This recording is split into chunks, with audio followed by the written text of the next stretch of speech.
Hello there, it's Carrie Rhodes here. Welcome back to my YouTube channel and a new card making video. I have so much stuff to share with you today. I'm making two shaker cards. They're Easter themed, but I'm going to be doing some reverse stamping and giving a few tips that I've learned about hot foiling those like leftover pieces, the negative pieces. So we're going to jump right in, and the stamp set that I am playing with the most today is this cute little Hop Hooray set. It has two different bunnies in it, and this is the bunny I'm going to use for reverse stamping. You see how it's facing one direction? Well, that makes me really want the same bunny facing the other direction. So first, let's just stamp it out, see what it looks like. And there he is. He's pretty cute. He's got his little teeth out. I love him. And then I'm going to use this right here. It's like a miniature gel press and very thin, if you know what a gel press is. It's like a clear stamp but without a stamp on it. You know what I mean? So what I'm doing is using some dye-based ink, which is what the product recommends. I got this from the Spellbinders shop. I will link it for you below, and you just stamp on it. And you want to be careful, you know, to stamp straight down and not give any like room for it to smudge. And so that's the only thing. Just kind of be careful with it. You don't want to use any type of permanent ink on there, because then it's on there forever. So there, you just take your paper, lay it on there, or you can pick up the little block and flip it over and press it down. I don't know why I had to scoot it way over to the side to do this, but you can still see there. And I did quite a few, so I'd have some already done while I had it out. And also I practiced on some of the ones I felt like didn't turn out as good. And then I was able to go ahead and color this bunny the color I wanted. Now, because I used a dye-based ink, I definitely cannot use Copic markers to color this at all. So I decided to pull out my colored pencils, and I'm coloring this up. So it was really super easy to do. And some of the images I felt turned out better than the other one. Now, for sure, you're never going to get something that's as crisp as the one I stamped, because it's, you know, like the reverse of it. So just take note of that. And you could try this with different inks and see if you have one that you like better than another. And, you know, just play around with it. One thing I did do after coloring this up, because I did feel it was a little lighter, I kind of traced over the image that was already there. Now, to me, this is very scary. Like, I'm going to destroy it now. It's going to be ruined. But if you have a good fine liner pen, it's not that hard to do. I actually was kind of impressed that I did as well of a job as I did with it. So I am now coloring out the bunny that is the original stamp, and I'm doing that in gray. So I have bunnies in different colors, and I went with kind of a peachy color for inside their ears, their tail, their cheeks, and their tummy. So I'm cutting this out with scissors because the reverse image I can't die cut out, right? So I wanted the quality of the white outline to be the same on both bunnies. So I cut out the other one as well, even though there is coordinating dies to die cut out all the things in this Hop Hooray stamp set. So there they are. They're facing each other. They're seeing each other for the first time, and they're so cute. So there they are, and now we're going to create a card for them to go on. I am using some saltwater taffy. I love this color, and a heart stencil from Trinity Stamps. And this was made to go with a checkerboard stencil, and this fills in the openings on the checker, but of course you can use it by itself too. And I wanted to do a lighter shade of the saltwater taffy. So what I did is I took off the stencil and then repositioned it using the same exact stencil, and then I'm going to bring back my blending buddy brush. Did you see that brush? It is so fabulous. If you haven't heard me talk about them before, you get a lot of coverage with very little effort with these blending brushes. And all I did was use the brush without applying any more ink. And I didn't clean off the stencil either, because then I can pick up some of the ink that's left on the stencil and do that. So now I have a two-toned background. Isn't it darling? I love it with the two different shades. I didn't have to pull out another color, and I, of course, am in love with it. So now I am taking this big Easter set. It's a cut and foil set. So I die cut out the word from my card base, and there's also a shadow layer. I could mount those die cut letters from, and also a hot foil plate, and you can use the die that is the shadow layer to cut out the hot foil piece. So I love these kind of dies. Trinity does that a lot with the cut and foil sets, but I decided to back mine with some cardstock that I really felt matched the saltwater taffy. It's pretty close. Maybe it's a touch more orange, but you know, it's close enough. And then I am adding those fallout pieces from the A, the S, and the E to really complete the look. Next, I have this bunny egg shaker die set. Now it has ears and little paws and feet you can use to make it look like a bunny is holding this egg from the back, but I'm going to use it without those parts today, but I wanted to tell you that because it's so cute. So I cut the opening with the solid egg, and then I cut a frame with the frame die, and I did that from some holographic cardstock that's silver, so I thought it would kind of look like it was the wrapper of a chocolate egg. Yeah, that's what I'm going with. And I'm gluing that right to the window sheet, which I had glued to the back of the card. And then I just went around everything with some foam tape, making a closing around that egg, so a reservoir, so to speak, for my shaker bits. I have some sprinkles here from Trinity, and I am using up 2 different shaker bits. Like, this is a first for me to use something up, and it's not as bad as you think it would feel to use something up. Like, you kind of feel proud of yourself for doing it. So I had a little bit of each of these, but I didn't like the red in there that was in with the brown sprinkles, so I pulled that out. But Trinity has a ton of sprinkles if you like that look. They look 100% real, but they are fake. I love it. I backed that with some lighter brown cardstock, lighter than the chocolate sprinkles, so those would show up. And I think it is so cute. So I've kind of laid things out where I want them to go. You can see where I put the bunnies. I adhered those down so they were looking at each other on opposite sides of the egg. And then I pulled out my Simply Sentimental Happy set, and I'm stamping out this tiny one that looks like a label, and I stamped that with brown. There's even a die to cut it out, and before I stuck that down so it says Happy Easter, I decided to use my shimmer pen and go over those letters. It's going to just give those letters a little bit of something to help them stand out. And then I went ahead and glued down the word happy. And then it's time for another sentiment. I wanted to use the Sending Squishy Hugs sentiment from the Hop Hooray stamp set because I think it is so cute. So I stamped that with Distress ink and saltwater taffy, and then used the coordinating die to cut it out. It's going to make a nice bubble cut all the way around that. And then I adhered it right over the top of that shaker egg. And I think it's so fun. I think, you know, you got to have chocolate and candy if you're doing like an Easter Bunny type card, right? I think it's so fun. And you know, I love making shaker cards. If you love them too, you should go over to Facebook and check out my group there. It's called Shaker Card Addicts, and you can follow along. People share their shaker cards. You can share your shaker card creations there, and we just have fun sharing. So check that out. It's Shaker Card Addicts on Facebook. All right, so there's the inside of my card. It says Hello Honey Bunny, and I stamped the other bunny from the set in there just in brown ink, and that finishes up card number 1. So for card number 2, we're going giant. I mean huge. We're using this foiled floral egg, and it is another cut and foil set. So there's dies to cut out the foiled pieces, and there's a Happy Easter in here as well. I'm going to use some prism foil for this. So going with that kind of silver holographic look, and it is just gorgeous. I'm foiling that onto some white cardstock. I put my plate pretty side up, foil pretty side down, and then my cardstock. And now I have my plates with the shim in the middle. And you can tell my hot foil system, my die cutting machine are well loved. I use these every single day. So they are well loved. I have a lot of excess foiling on my plates. That's okay. They still work, and you can tell they're well used. All right, so I've hot foiled that. Now I did have a lot of like excess foiling where it's just loose on there and you just brush it away. I don't know what that was about. Like maybe my foil is getting a little old. I'm not sure.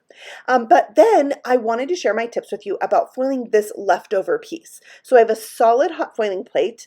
I put the foil pretty side down onto that, and then my very smooth white cardstock. I'm going to put an extra shim in between my 2 plates, and then you can see my plate was on there while I was doing all of that, and then I pressed my timer, and that gave it extra heat. And here, I'm using my platinum machine that is really big. The plates for this are 8.5 by 11, but that means I can put my hot foil system through there at an angle, because a lot of times when I do the leftover pieces hot foiled, the middle does not come out good for me.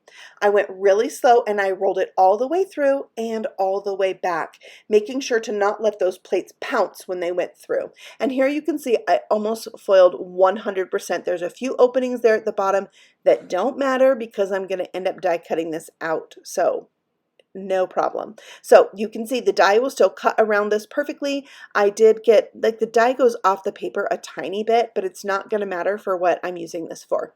And while I was die cutting that, I went ahead and hot foiled the sentiment from this set. Oh, I wanted to show you there. Be careful when you're taping your dies onto your hot foiled pieces because it can remove some of the hot foiling. So like I was saying, I went ahead and hot foiled the sentiment, but I didn't end up using it, but I wanted to show it to you because the font on it is so cute. All right, so I have my two markers I'm using to color. This is E35, I believe. I wrote it down, but I don't find my note.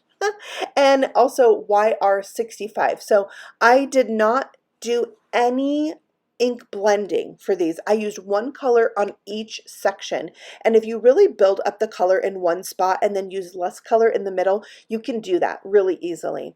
I'm going to do the flowers with both colors so you can see what that looks like.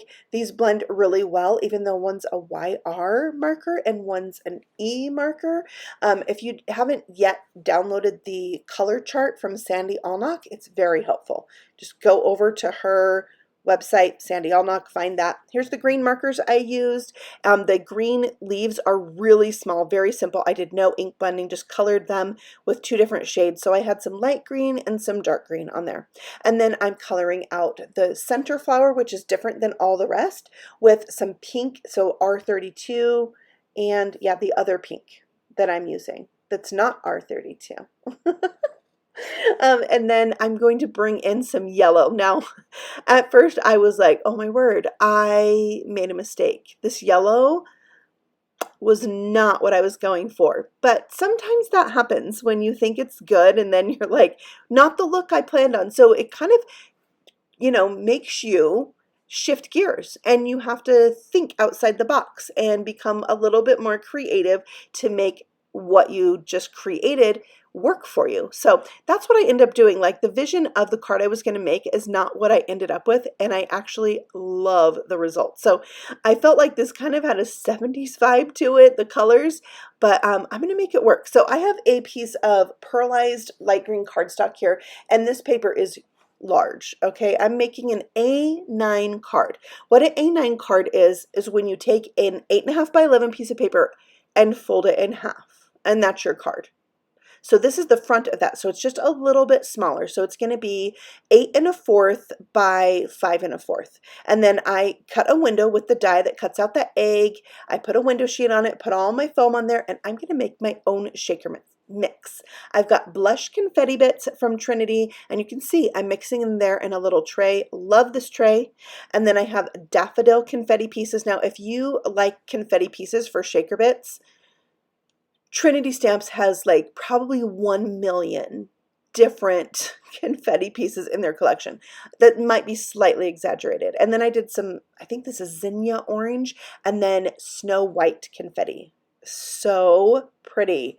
I love the mix. It totally matches my shaker. And by the way, I thought the background of my shaker was going to be that egg right there that I had hot foiled and colored in.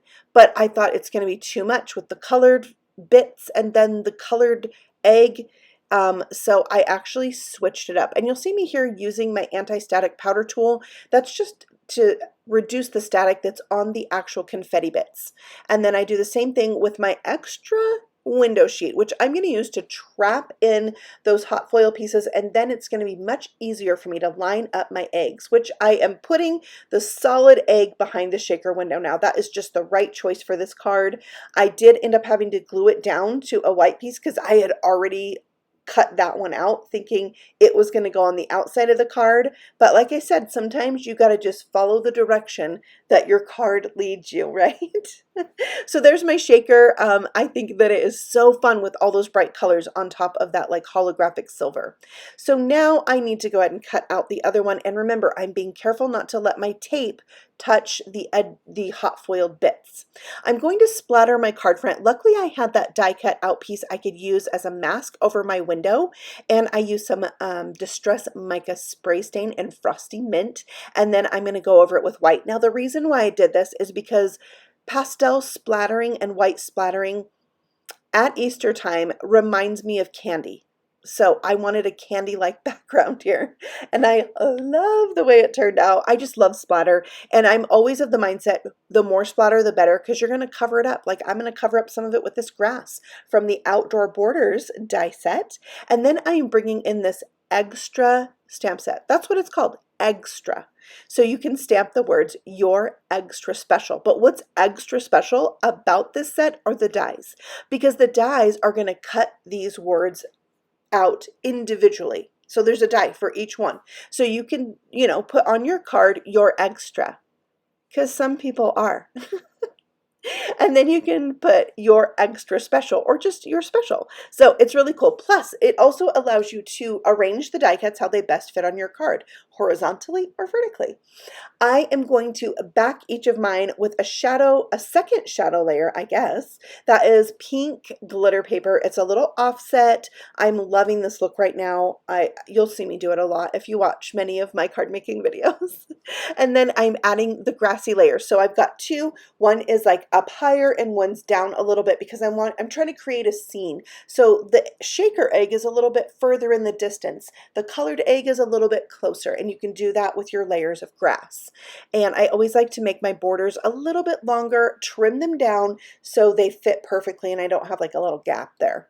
All right, now I am adding on my sentiment, and you can see I'm kind of stair-stepping it down. I think that's really fun. And the shadow layer on this, I think it really elevates that sentiment so much. Yeah, I love it. Okay, so now we're going to stick that down to our card base, which remember is an 8.5 by 11 piece of cardstock, folded in half. It's scored at 5.5 inches. So remember this card here, first card, I had those extra bunnies. So this time I am bringing in my Arteza brush pens.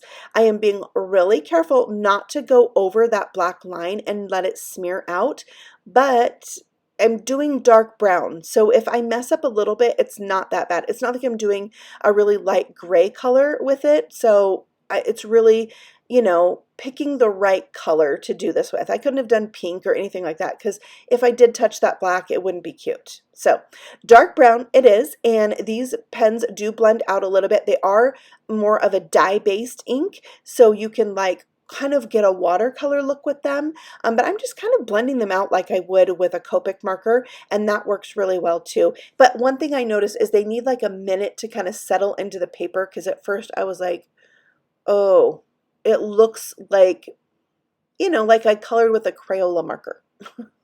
But it does settle into the paper a little bit, and you don't have so much of those brush lines. But if you do watercolor with them, you'll have even less of that. So yeah, I use these on occasion, but really do prefer Copics. But sometimes you've got to try something different or use something different to really boost your creativity. And that's what I found this totally did for me. So there I am tracing it out again with my pen, and I'm much more confident the second time around, and love how this little bunny turned out. So cute. So he's going to go over here, and then I thought, okay, we need some more bunnies. So I am going to stamp out both the bunnies from the set. So I'm going to have the bunny that faces to the left, and then I'll have the bunny holding the egg. I colored those up and tucked them into the grass. They're so cute. It really makes the scene to have these bunnies in there. And they are going to get some more things with them, some more eggs, because this card is extra, right? So I took the solid eggs from the EGGstra stamp set. There's also outline eggs that you can use, and there's dies to cut out all the eggs as well. So I stamped 3 of each color. I used Coral Berry, Orange Cream, and Fresh Lemon from Altenew, and I just did 3 of each, not knowing for sure how many I was actually going to end up using on the card, but wanted to have, you know, plenty to choose from. So that's what I did. I mixed the large and the small on there because they're colored eggs. They can be plastic even, you know, whatever. They're probably plastic eggs with chocolate in them is what I am thinking. So I arranged these how I thought they would be cute and just glued them down. And it really, I think, was like the final touch that the card needed was some more eggs on there. And I love how this turned out. I don't know. It's just so bright and cheery. I love bright colors. It's got the shaker. It's got hot foiling. It's got the glitter paper, embossing, splatter. Like, I love cards that have so many different textures, and I love cards that have different layers of dimension. I just want it all on there. I am not a person that's going to share with you how to make the simplest cards. Like, those just don't come natural to me at all. So this is my kind of card. So on the inside, I am taking the Happy Easter from that Hip Hop Hooray set. It's a really cute font too. And then I'm going to stamp Honey Bunny in there. So Happy Easter, Honey Bunny. And then I stamped a few of the solid eggs. I did make a mistake right there, right here. I decided, oh, I'm not going to stamp it there, but I touched it down a tiny bit. So I got to put another egg there or something, an adhesive eraser, splatter. I'm not sure yet. I haven't done it yet. So that finishes, no, yes, it finishes up this card. I already put the clay hearts on there in the pink and white, which I absolutely love how that turned out with the clay hearts there. So there's both cards. I think this bunny set is really fun to add in with Easter stuff that you probably already have, kind of like I did. And I hope that you kind of learned a little bit about the hot foiling of negative pieces. Maybe you'll try some reverse stamping. I always am hoping to inspire you, and even if you decide you want to recreate one of my cards, I would love that so much. So let me know your thoughts in the comments below, and I will chat with you there. If you are new to my channel, I would love for you to subscribe. I have new card making videos and paper crafting videos all the time. So I'll be seeing you all again very soon with a new video. Thanks for stopping by and happy stamping. Bye.